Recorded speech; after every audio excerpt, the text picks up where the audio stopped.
off the air about doing a test run on deep frying a chicken last Safety night. first. Safety man. first. Safety My brother first. is amazing with his safety features. Did it last night, right? Last night, Minnesota won, so he was a happy camper. No, he wasn't. They didn't win by enough. Won by 10. And he thought that wasn't enough. You know my brother. Win's a win, man. He wants to win by 30. Move on. Anyway, though, he made me put safety glasses on, put the things on, stuff like that, and I just realized, you know what? Deep frying anything is, safety first, people. Yeah. No drinking and frying. You guys didn't drink and fry, did you? No, we did not. Okay. No, we did not. I got yelled at because I wanted a glass of wine. No, wait, we gotta wait. And I'm like, all right. Oh, Chris is doing well, he's a safety guy. He runs safety for his company. Obviously, he was on a submarine, so everybody can be able to put out a fire, all that kind of stuff. So he knows everything that's his way around a deep fryer, which I did not. I'm not good at that kind of stuff. Right now in college football, no one's safe. Everyone's getting fired. If you lose a heartbreaker right now, we're moving on. Or if you get beat by UConn.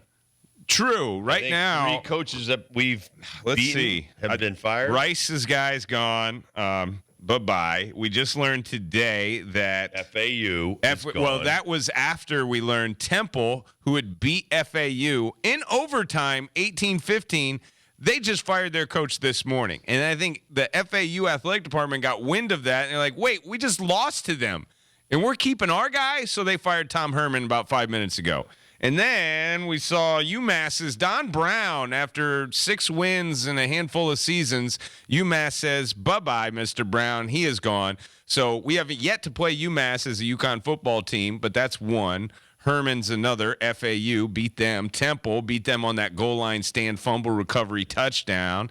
That's 3. We didn't play Kennesaw State. We didn't play Southern Miss. Those guys were fired as well. So Kennesaw State just jumped to FBS. The guy they fired was there all the way to see them for making that jump. Yep. You know how hard it is going from FCS to FBS? Don't look at Liberty. They're kind of the outlier. Don't look at JMU. They're kind of the outlier. But for most teams, it is taking a slingshot to a machine gun fight. And Kennesaw State, gosh, they beat App. They had Mike a Houston big win from East App. Carolina was fired. No way. Yeah. I did not see that. That was October 20th. Yeah. His 3-4 start.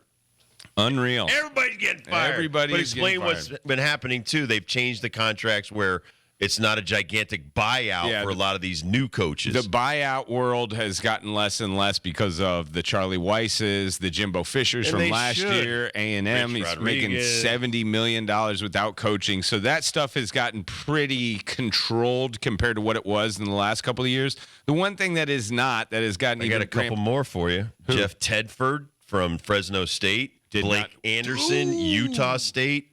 Yep. Wow. Another couple of teams that UConn has recently played and had pretty good success in the last couple of years. They ran the ball for 250 yards. Fire that guy. And you just point to the UConn games and like, man, how can you Mike lose New to UConn? from Ball State. We did not beat Ball State, but we were a Carson Steele tackle away from beating him, who is now on the Chiefs. And, oh, God, that guy. But we should have beat them. That probably opened some eyes in that athletic department. UConn just breaking hearts all over the place. Do not schedule us, coaches, because we will take your job. I love it. I love it, too. I think it's great. DeVito is going to start instead of Daniel Jones. And Drew Lock. Like, Daniel Jones, bye-bye. Drew Lock, bye-bye. I guess there's, we talked about this last week, that there's incentives for Daniel Jones to play. And if they can sit him, not only they keep away from $20 million, and they keep him healthy in case someone out there was wanting a Daniel Jones as a part of their roster. So Drew Lock, Tommy DeVito? He's in a gangster movie. Kurt wants to play Godfather for him. I think he's more of a Jersey Shore Italian than he is a Caleon. He's a youngster. He's 26 years old, so he's right there with the Jersey Shore crowd. So I guess on the Drew Lock side, if he plays and actually does decent, that he has incentives built into his contract. To vest and stay?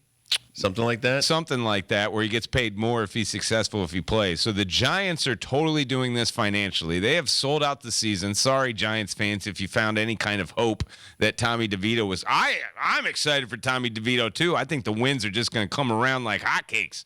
But the franchise is telling you that they're not going to pay a cent more for any more quarterbacks, and that Tommy DeVito is only making $700K, and he's our guy.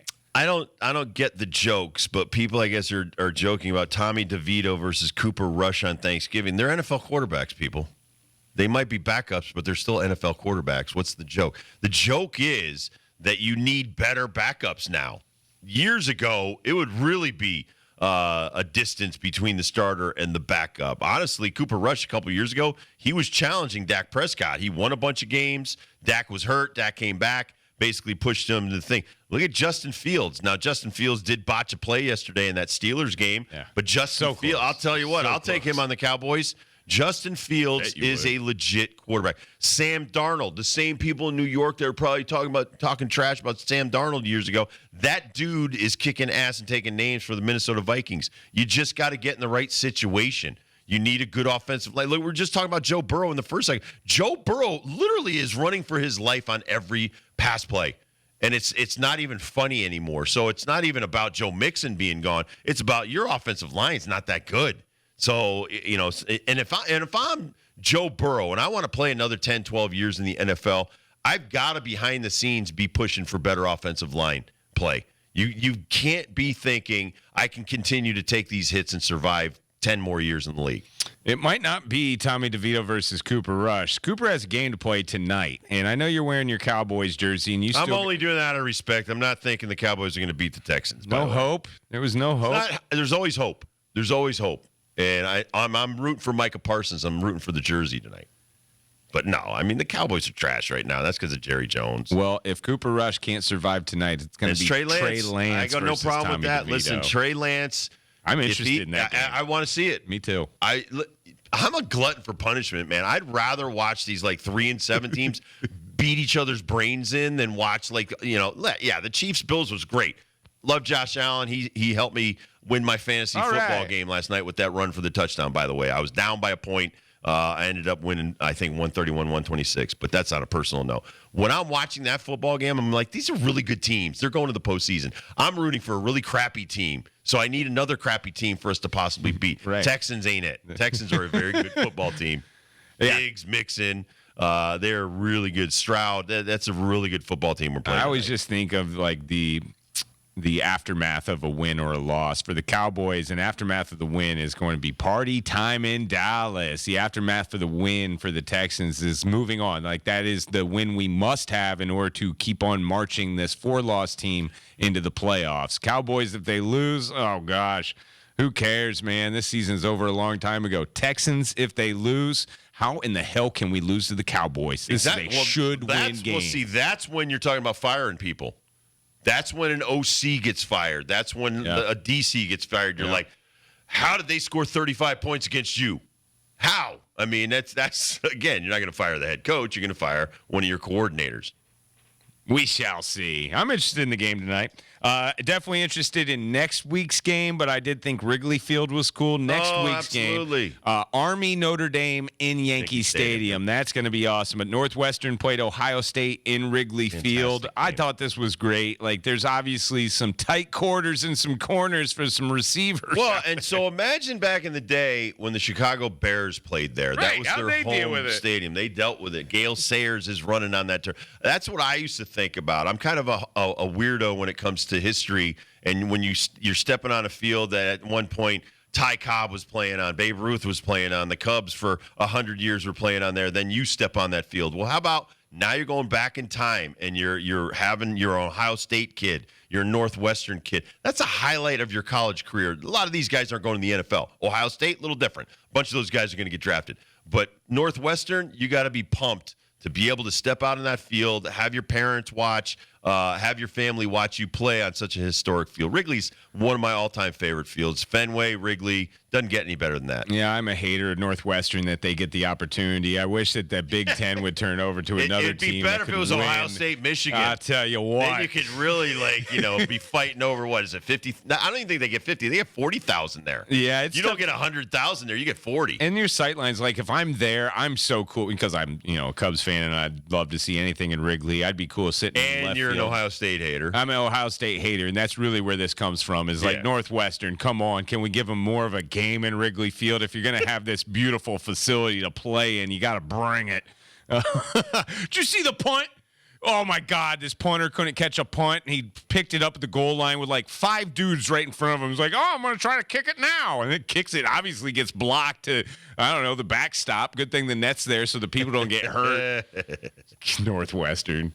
Get out of here with your football program. Oh, they're building a new stadium. I just saw they're going to put $80 million into Northwestern's new stadium. 850. Oh, 850? I was off by a zero? Yeah. Golly. Yeah, they deserve it.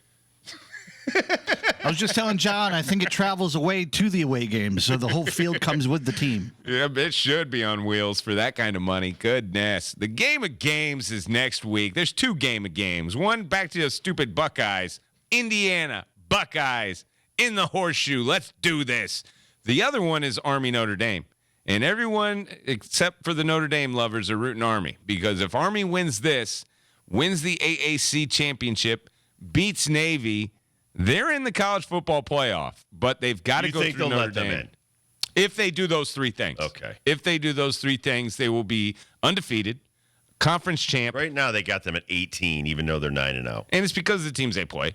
If they beat Notre Dame, that is going to boost their strength of schedule immensely. But they got to win that game. And I would think if you're going to, play them, obviously playing them at West Point would be one thing. But playing them in Yankee Stadium with all of this on the line, huge game. Biggest game for Army's football's history in a while. What do you think of Colorado? Colorado beat Utah. They've got Kansas and Oklahoma State left. They could possibly win the Big 12. Should they be in the playoff with 2 losses? Yeah, they're going to have to face somebody in that Big 12 championship game, and I think that's going to be the telling thing. Maybe BYU or Arizona State. How about Arizona State this year? Arizona State. Showed up. How many they recruited this year? Like 30 totally different program. Yeah. Totally different program. Showed up to Kansas State and beat them down this week. Good. I think that was a good football game too. I watched some of that. I don't want to take anything away from them because I do like watching their offense. I am a Travis Hunter fan. Their special teams, they really care about special teams. Had a punt return for a kickoff or for a touchdown. Shador is fun to watch in the pocket. Like as much as he can move, he's really fun to watch in the pocket. The ball comes out of his hands, just pops out of his hand. I had some Giants fans think that, listen, instead of the Cowboys getting Deion go coach the Giants and bring Shador there. I don't know. I think that's going to be a big off-season topic for this show is the Deion Shador daddy ball. What NFL team is going to pick him up? I just think can't go to the Cowboys. You just paid Dak. I don't want to take anything away from the team because I'm in love with the program. I've told you this for the last 3 years. I would love to go to their practices and be a part of this team as a practice player. I just think it's a lot of fun, and it's just everything that I've always loved about football. And this team has done what they've needed to do to get this kind of respect around the country. But they've hit some teams when they're kind of vulnerable. Utah doesn't have their quarterback right now. They came off a loss against BYU that they should have won, a big heartbreaker in the Holy War, but got Utah at the right time. I think they've gotten some other teams at the right time. But they are winning those games. And we'll see in the Big 12 championship, whoever that will be, how that shakes out. And I think it would be great for a college football playoff if you have an undefeated Army with that style of play. Right. Have Colorado with all the hype that goes with that, and then have all your normal ones that you typically see that we're used to. Oregon, Ohio State are going to be in there somehow, some way. You know that. And I just think the 12-team playoff is going to be fantastic no matter who's in it and how it shapes out. We'll take a quick break. We'll come back to First Dibs question of the day. It's the Rob Dibble Show with Ben Darnell in your afternoon drive. Kirk Kaplan on the ones and twos. John Ashmead is on your YouTube video. We'll be right back. Thanks for joining us.